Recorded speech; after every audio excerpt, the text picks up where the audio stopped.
Boa noite, gente. Boa noite. Boa noite. Gente, nosso papo hoje é tão reto que se eu fizesse apenas uma frase eu daria o recado que tinha que ser dado e já estaria claro. É muito claro, é muito reto, mas de forma proposital o Rafa teve a ideia e nós aceitamos deixar esse assunto para ser tratado de forma isolada de todas as outras mensagens sobre discipulado. Então, lembrando, nós estamos numa sequência sobre o discipulado, né? E nós já conversamos algumas mensagens atrás, né? Uns domingos atrás, tanto eu quanto o Will, o Natan, o Lucas e obviamente o Rafa, nós, né? Não tem mais ninguém que participou desses estudos. A gente tem lembrado-nos do que é um discipulado. Discipulado é quando nós nos juntamos com algum outro irmão, normalmente irmãos, um irmão um pouco mais experiente e um outro um pouco mais novo na fé, normalmente assim, mas não precisa ser assim, né? Não precisa ser assim, nós podemos fazer discipulado de qualquer tipo, em qualquer momento do nosso cristianismo e da vida, né? Mas normalmente é assim que a coisa acontece. E nós entendemos então que é como se fosse um dando o ombro para o outro, um segurando na mão do outro e um exortando o outro, e dizendo qual seria, naquela situação de vida, qual seria, à luz da Bíblia, obviamente, qual seria a decisão que Cristo tomaria no seu lugar? Qual seria o caminho que Cristo seguiria no seu lugar? Sabe assim? Como ser parecido com Cristo? Eu vou ensinar, qual é a minha pretensão? Eu vou tentar passar alguma coisa espiritualmente para você do que eu imagino que Cristo faria na sua situação de vida e espero receber isso de você ou não, depende do grau do discipulado, né? Mas é isso. Vamos passar para a sua vida aquilo que Cristo, a decisão que Cristo tomaria no seu lugar. Ou seja, como ser mais parecido com Cristo. Isso é o discipulado. Agora, gente, nós não estamos ainda no ideal nosso, no modo ideal. O modo ideal, nós estaremos com os nossos corpos transformados na glória eterna. No modo ideal, não existirá mais o pecado entre nós. No modo ideal que nós esperamos, a nossa bendita esperança é pelo dia em que nós não estaremos mais debaixo dessa maldição chamada pecado. Então nós estamos conversando sobre discipulado entre pessoas que são pecadoras, pecadores. Sabe, na faculdade aqui já fez algum tipo de experimento, e isso ficou bem claro para nós nos últimos meses aí de pandemia. Quando a gente quer testar alguma coisa, quando a gente quer fazer alguma pesquisa, nós obviamente não testamos aquilo em toda a população. É escolhido um número, o pessoal faz um cálculo lá, um N, que é o N da amostra, né?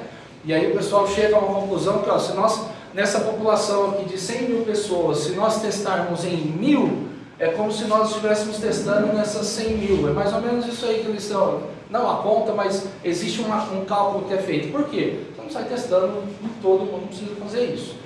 Se você quer saber se a água de um lago é poluída, você não precisa pegar toda a água do lago e testar para ver se ela está poluída.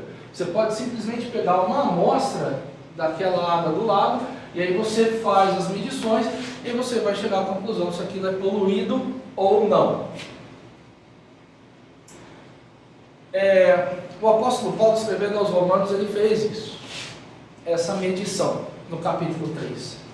Ele pegou uma amostra da sociedade, ele chegou no lago dos homens, ele pegou uma amostra, ele fez assim diante do sol, cheirou, pegou um pouco do seu suor também, afinal de contas ele também faz parte, cheirou, fez assim, devolveu e chegou à seguinte conclusão: essa água está podre. Romanos capítulo 3, gente. Eu vou apenas nos relembrar de que nós somos podres pelo pecado. Todos nós. Romanos capítulo 3.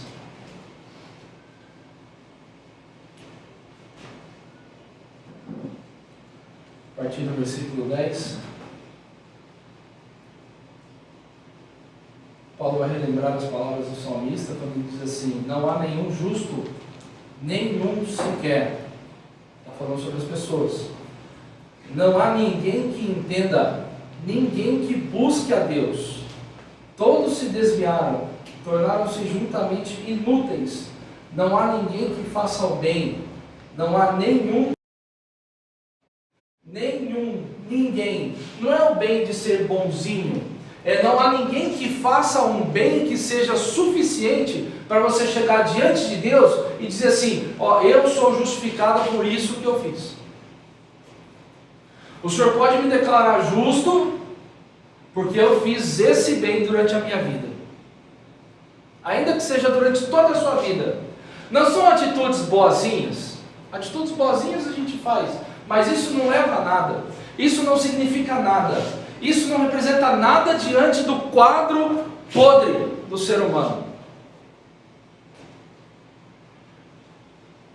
Versículo 13: a sua garganta é um túmulo aberto, com a língua enganam, veneno de víbora está em seus lábios, sua boca está cheia de maldição e amargura, seus pés são ágeis para derramar sangue, ruína e desgraça marcam os seus caminhos, e não conhecem o caminho da paz. Aos seus olhos, é inútil temer a Deus. Essa é a descrição do ser humano, onde Paulo pegou uma amostra, escreveu essas palavras e devolveu essa amostra, e disse para nós: somos todos podres pelo pecado. Não há nenhum que entenda se Deus não se revelar.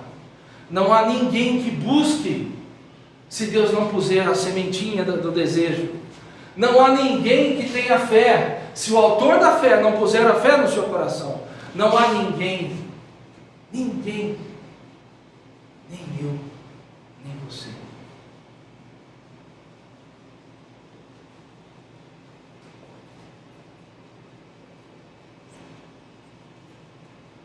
Versículo 19: sabemos que tudo que a lei diz, o diz aqueles que estão debaixo dela, para que toda a boca se cale e o mundo todo esteja debaixo do juízo de Deus. Portanto, ninguém será declarado justo diante dele, baseando-se na obediência à lei, pois é mediante a lei que nos tornamos plenamente conscientes do pecado. Sabe o que essas palavras disseram? Deus até deixou um legado, um conjunto de leis, mas ninguém jamais foi salvo e ninguém jamais será salvo por obedecer essas leis, que nem foi andado no povo de Israel, mas está lá o conjunto das ordenanças de Deus. Ninguém nunca foi salvo por obediência à lei, por obedecer à lei. Nunca! Não foi para isso que ela foi dada. Querido, ninguém nunca vai ser salvo por fazer o bem, porque não há bem que nos aproxime de Deus. Isso eu estou dizendo para a gente relembrar o quão lixo nós éramos. No capítulo 2 da carta aos Efésios, quando Paulo está relembrando os nossos irmãos lá da igreja de Éfeso, vamos ler esses versículos? Efésios capítulo 2.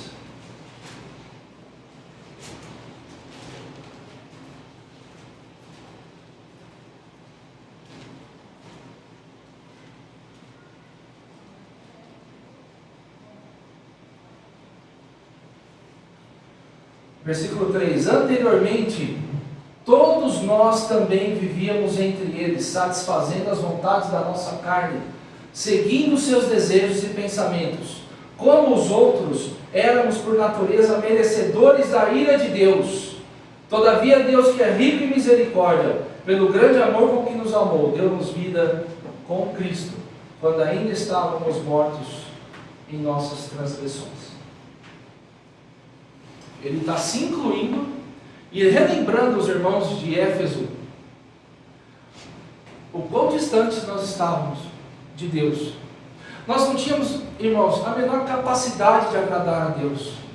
Nós não tínhamos a capacidade de temer a Deus.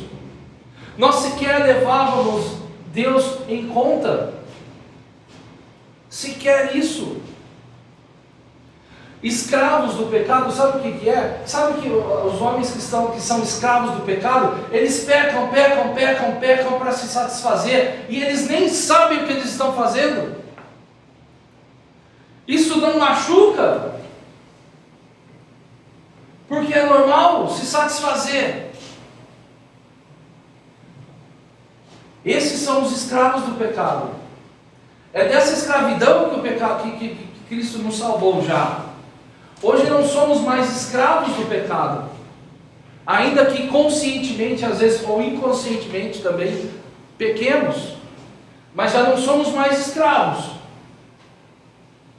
Temos o temor do Senhor. Agora, onde é que eu quero chegar com essa conversa? Que são pessoas assim, que ainda lutam contra o pecado, que se juntam para tentar um ajudar o outro a viver como Cristo. São pessoas assim, irmãos, eu e você, presta bem atenção. É claro que nós sabemos disso, mas é bom lembrar, nós ainda estamos debaixo da maldição do pecado e nós ainda somos corrompidos por ele. Todos nós pecamos, nós sabemos disso. Mas em alguns momentos da nossa vida, de repente a gente pensa que não mais, ou não tanto mais. Essa comparação não existe. Eu menos que você, ou mais que você, não. Deixa eu te falar uma coisa. Se você tem sido livrado de pecar contra o Senhor, não há mérito nenhum em você, senão o Espírito Santo que age em você. Mérito nenhum, porque potencialmente nós somos tão desqualificados e podres e corrompidos como aquele que faz, iguaizinhos.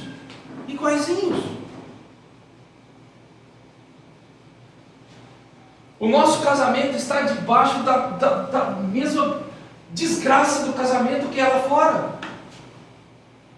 As pessoas não se dão valor. Isso para não dizer da questão de homem e mulher, vamos colocar assim. Se não houver temor da minha parte, temor da parte da minha esposa, o nosso casamento é igual a qualquer outro lá fora, fadado aos mesmos erros e pecados. Na nossa empresa, como funcionário, como patrão, como profissional, não há orgulho nenhum em mim ou em você. Não há.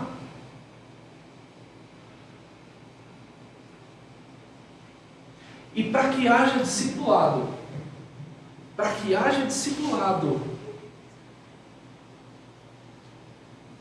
não vai existir discipulado se entre os irmãos que estão participando do processo não houver evidência clara na mente de que somos pecadores.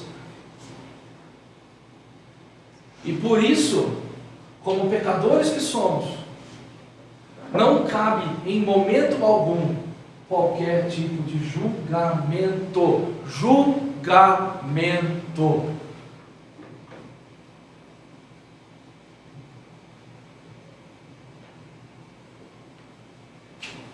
Uma vez eu comecei um discipulado com um menino e eu ia discipulá-lo, né?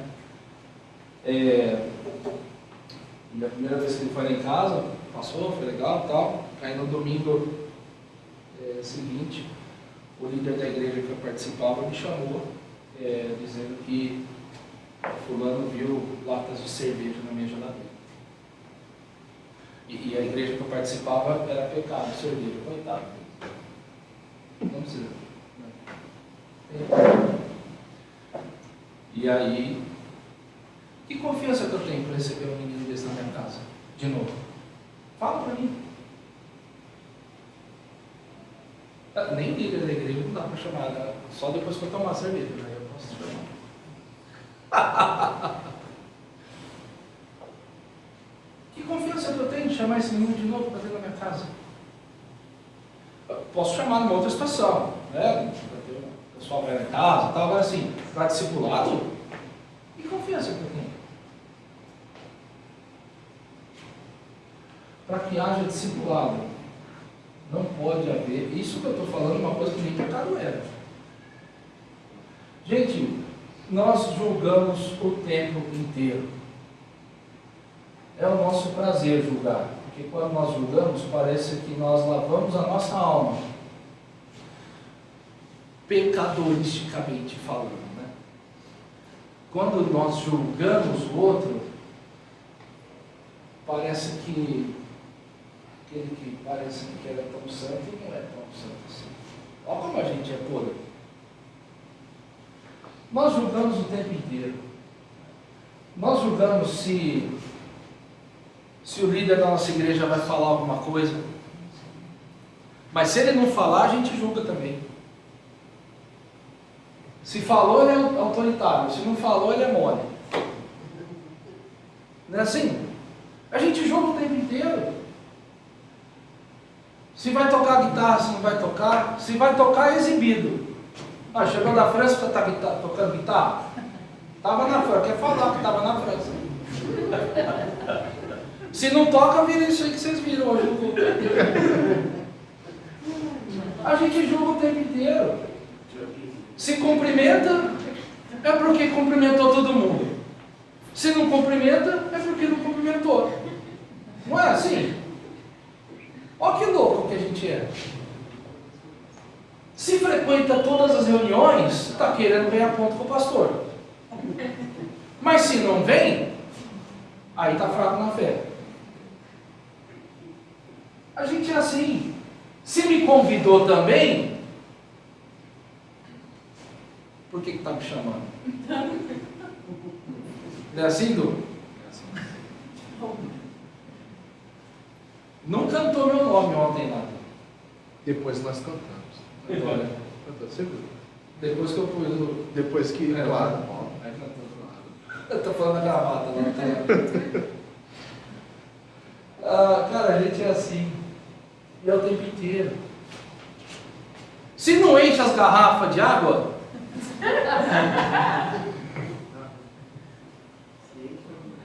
só porque não tem água, não enche garrafa.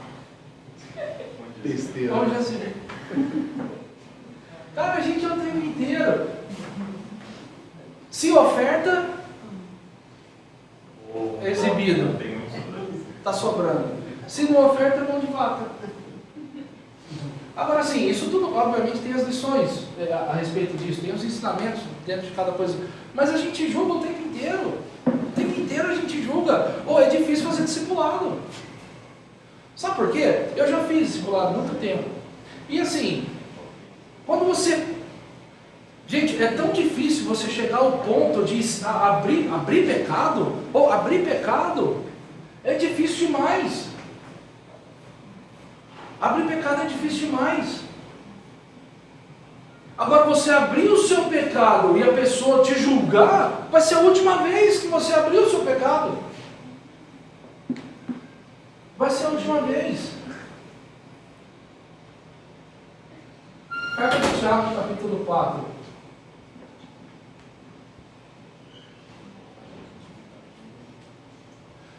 Não existe discipulado na presença de julgamentos. Não existe. Certo? Vocês concordam com isso? Essa é a lição de hoje. E a gente vai ler na carta de Tiago, capítulo 4, versículo 11. Fazendo assim: irmãos, não falem mal uns dos outros. Quem fala contra o seu irmão ou julga o seu irmão, fala contra a lei e a julga. Quando você julga a lei, não está cumprindo, mas está agindo como juiz. Há apenas um legislador e juiz, aquele que pode salvar e destruir. Mas quem é você para julgar o seu próximo? Querido, a lei diz para nós que há apenas um legislador e um julgador. E deixa eu te contar um segredo: esse não é você, nem eu. Quando nós nos pomos no lugar desse juiz, nós estamos nos colocando acima dessa lei. Acontece que essa lei foi dada e nós estamos abaixo do julgamento desse juiz. Lembra quando Jó pergunta assim, ele enfrentando Deus, ele fala assim: é porque não tem alguém que julgue a nossa causa.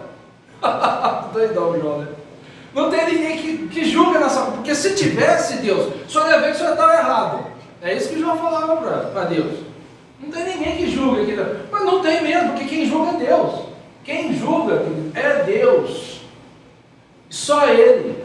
Quando eu ou você nos colocamos no lugar dele, nossa, você quer ver? Quando Jó fez isso, sabe o que Deus fez com Jó? Deus sentou o Jó no sofá, ele ligou o streaming da criação do mundo e colocou lá assim: ó, Jó, ó, tudo que eu fiz, ó, você está vendo? Olha que bonitos os animais, né, Jó? Olha as estrelas, Jó. Olha o planeta como é que gira. Olha, Jó, bonito, hein? Ô, Jó, escuta aqui, onde é que você estava quando eu criei essas coisas aqui, Jó? O que Jó responde para Deus no final? Uma vez eu falei borracha. Outra vez eu não vou falar. Vou ficar quieto.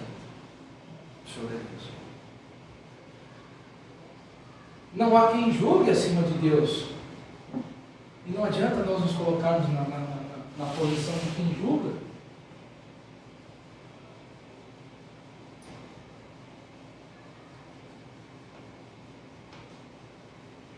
Quando nós nos colocamos no lugar de quem julga, nós nos esquecemos de que nós temos o mesmo potencial pecaminoso para fazer a mesma coisa ou coisas piores. Querido, quando você perceber a maldade do ser humano, eu e você, quando nós percebermos a maldade do ser humano, o pecado mostrado, dê graças a Deus pelo temor a Ele que Ele pôs no seu coração. Porque nós temos o mesmo coração pecaminoso. Aquela história que a gente ouve e fala várias vezes, né? Quando um evento repentino, assim, você explode e sai de si, sabe? Sai do corpo, sabe aquela coisa?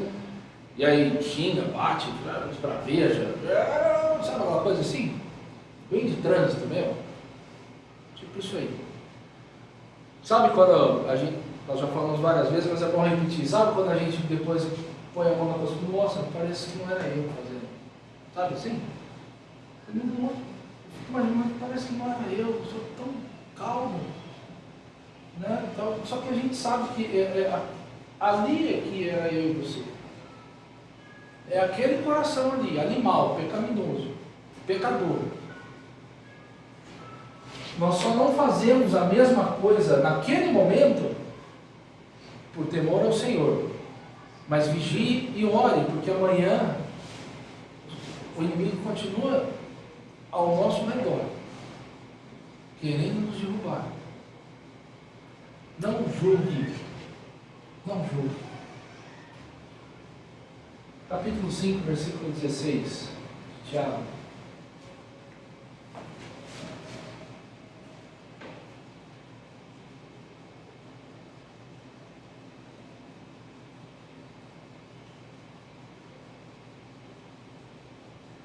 Confessem os seus pecados uns aos outros e orem uns pelos outros para serem curados.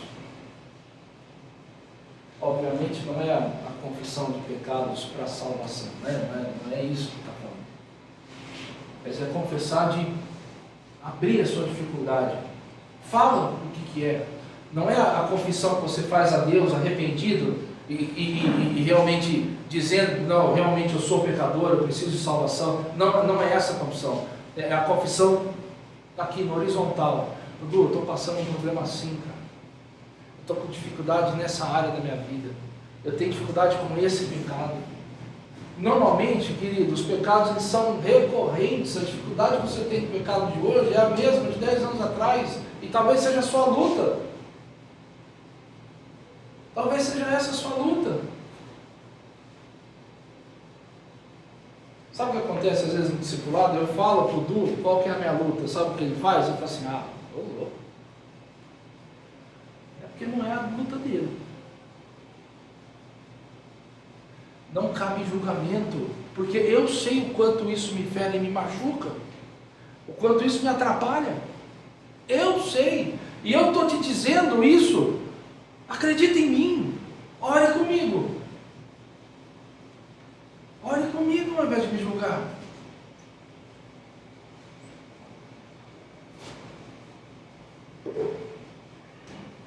Orem uns pelos outros para serem curados. Obviamente não é a oração do milagre, né? Está doente, vai curar, não é isso. Não é curado de saúde, de enfermidade. É curado da enfermidade principal que nós temos, que é o nosso ser pecaminoso que nós somos. Sermos sarados juntos. Sermos trazidos de volta para uma linha reta. Sermos trazidos de volta para um convívio com o Pai. Porque o pecado nos atrapalha nisso. Sermos curados. Como é bom quando nós somos exortados. Exortação é diferente de julgamento. Quando eu te exorto, eu falo sobre um pecado que você está com dificuldade, eu vou te ajudar de alguma forma a sair disso. Agora, quando eu te julgo, às vezes nem pecado é o que você está fazendo. E eu nem estou levando em consideração a luta que é dentro do seu coração quando eu te julgo.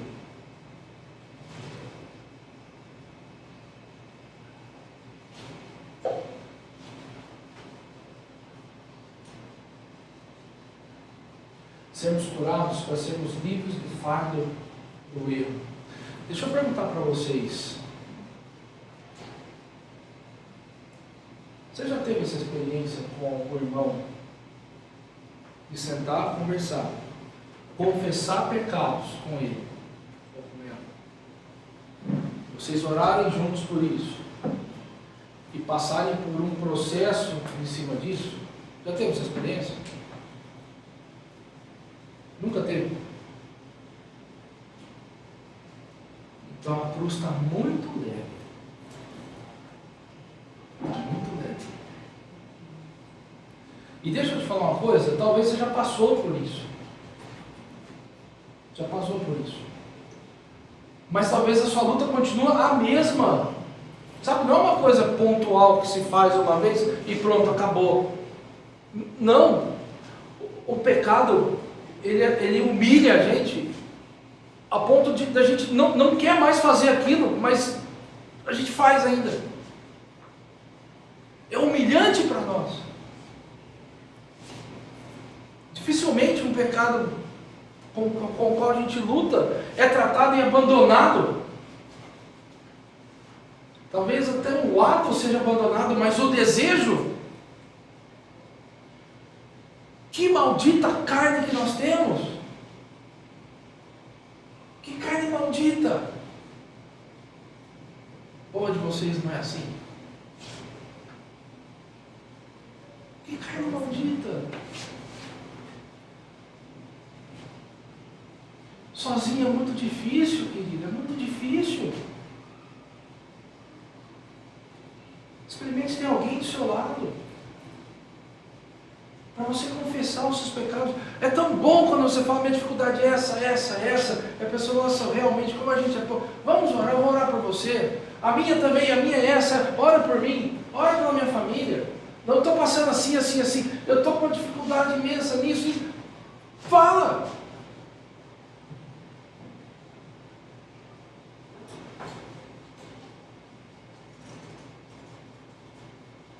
Se você nunca experimentou isso, está muito difícil para você. Porque o corpo de Cristo foi deixado aqui também para isso.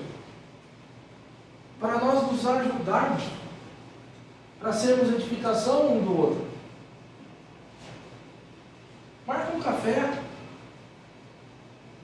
Marca um churrasco.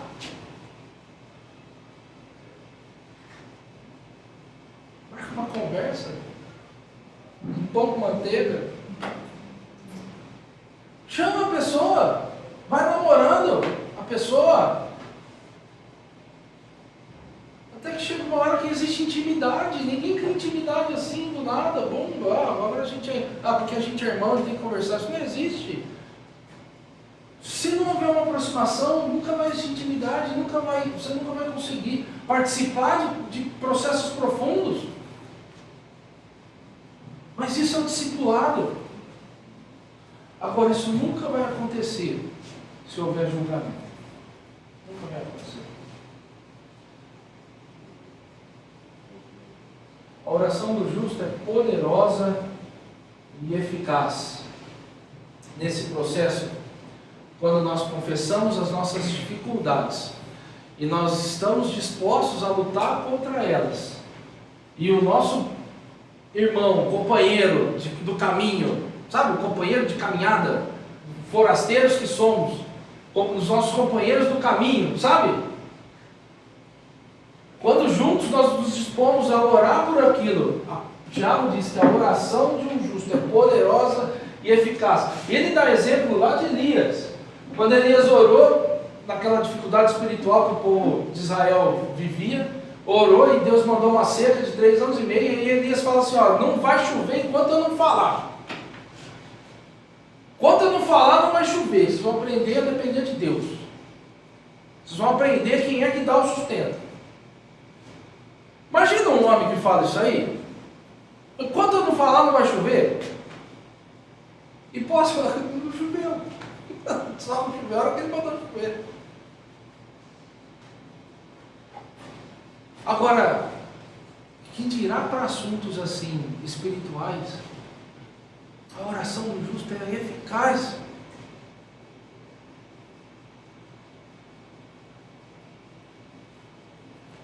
Para encerrar, versículo 19. Meus irmãos, se algum de vocês se desviar da verdade e alguém o trouxer de volta, lembre-se disso.